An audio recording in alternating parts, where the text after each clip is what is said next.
Can you tell me about some of the sports funerals you've had? Probably the first one that really just has a striking memory was in 2000. The Ravens were getting ready to go to the Super Bowl. There was purple everything. The man who died was an extreme Ravens fan. The morning of the funeral, the grandsons brought a lot of flags. They were going to put them on the cars and, show people what a fan he was. So I told him, if you have a couple extra, I'll put them on the hearse. And we did. I think that's probably my first memory of any sort of sports-related funeral we did until we got this Oriole casket.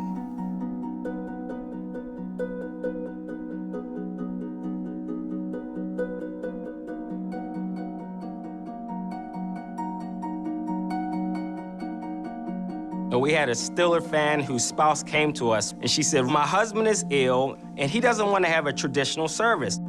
So when he passed away, we wanted to seem like he just fell asleep watching the game.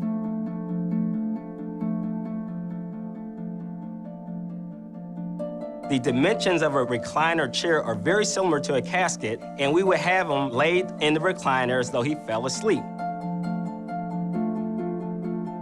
He had a TV in front of him with the Steelers playing. We even had his favorite blanket on him. He didn't love them until he died. He loved the Steelers even in his death. Did you make the family happy? Yes, I did make the family happy.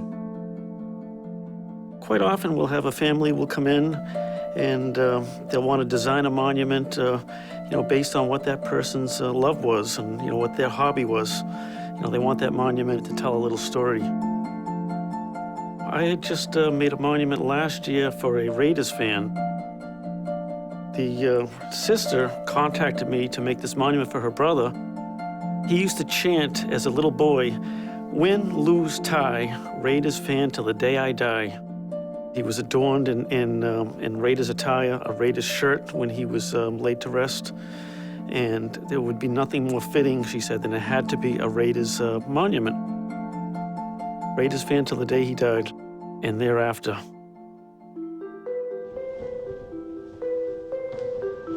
Lisa was a diehard Cowboys fan.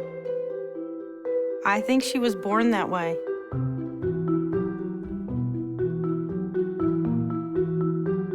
We actually knew, and she had some time to plan what she wanted, so she chose a blue and silver casket.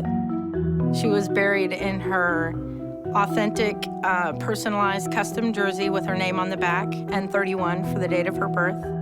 She was buried in her Cowboys rings, her Cowboys socks, her Cowboys shorts. I tried to put Cowboys tennis shoes on her, but apparently they don't bury people with shoes on, so who knew?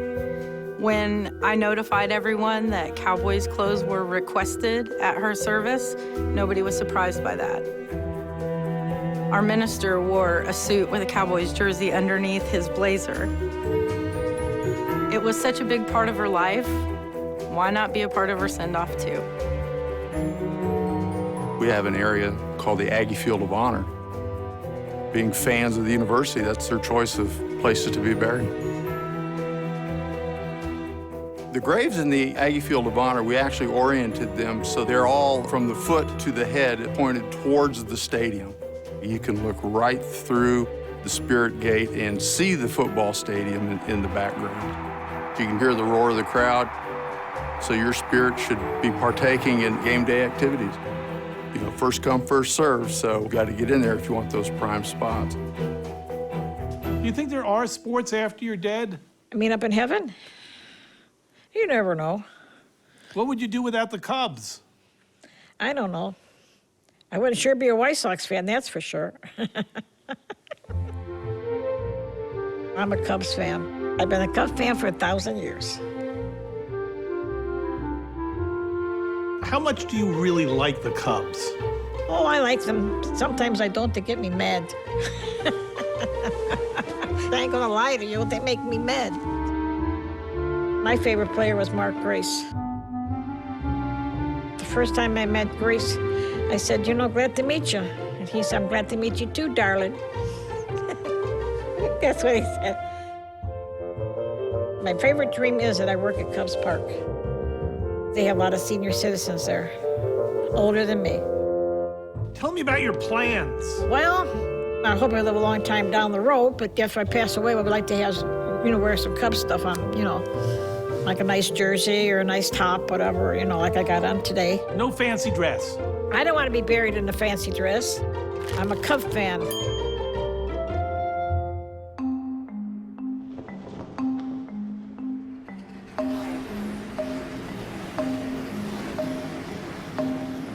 There was a NASCAR fan, I believe he was from Oregon, and he went by the name Big George. Big. Big George. Big George wanted to take a ride in a stock car apparently while he was alive, but he didn't live long enough to fulfill that dream. A few weeks after he passed away, some of his friends took his ashes to a race. They approached a NASCAR driver and said, "Is there any way that you would just take him for a ride around the racetrack?" He apparently taped the urn to the fire extinguisher in the race car, and he took Big George for a couple of laps around the track. And he told reporters afterwards that he heard a noise as he went through turn 1 and 2 on the track that sounded like someone squealing. He'd done, hundreds of thousands of laps around different racetracks in his career, and he said that it was an unfamiliar sound to him. A voice from the beyond? Could be. Could be. So tell me about this Orioles casket.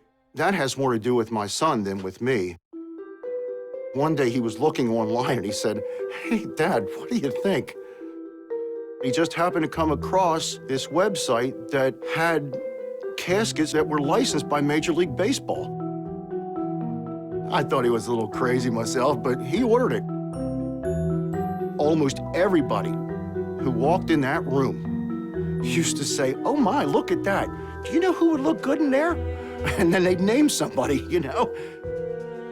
One day, we used it.